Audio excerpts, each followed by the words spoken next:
Very good afternoon, friends. Myself Swati Sharma.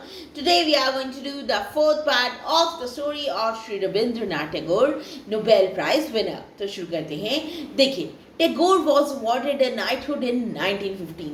देखिए, रविंद्रनाथ टैगोर को knighthood का टाइटल दिया गया 1915 में, जो कि ब्रिटिश गवर्नमेंट, जो इस वक्त इंडिया में थी गवर्नमेंट, उन्होंने दिया. देखिए अब हुआ क्या. But he repudiated it in 1919. लेकिन उन्होंने ये जो टाइटल था, रविंद्रनाथ टैगोर ने ये टाइटल वापस कर दिया ब्रिटिश गवर्नमेंट को 1919 में. और उन्होंने क्यों किया? To protest against the Amritsar Jallianwala Bagh massacre.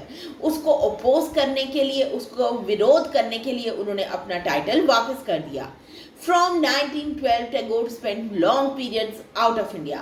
देखिए 1912 से टैगोर ने अपना जो ज़्यादा टाइम था वो बाहर की कंट्रीज में बिताना शुरू कर दिया, जहाँ पर वो क्या करते थे?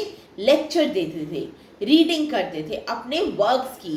और कौन कौन सी कंट्रीज में? जैसे यूरोप में, अमेरिका में, ईस्ट एशिया में. And becoming an eloquent spokesperson for the cause of India's independence. देखिए, और वो उभर कर आए, एक बहुत ही eloquent होता है जो बहुत अच्छे से स्पीच देता है.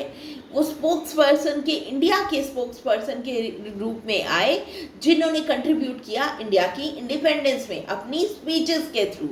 Tagore's novels in Bengali are less well known than his poems and short stories. देखिए, इनके जो नॉवेल्स हैं बंगाली में, वो इतने जाने पहचाने नहीं है, फेमस नहीं है, जितनी इनकी पोएम्स फेमस हैं और शॉर्ट स्टोरीज फेमस हैं.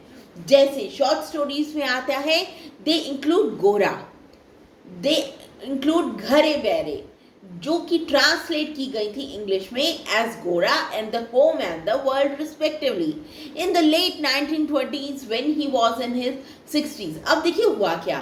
1920 में जब ये 60 साल के थे, Tagore took up painting and produced works that won him a place among India's foremost contemporary artists.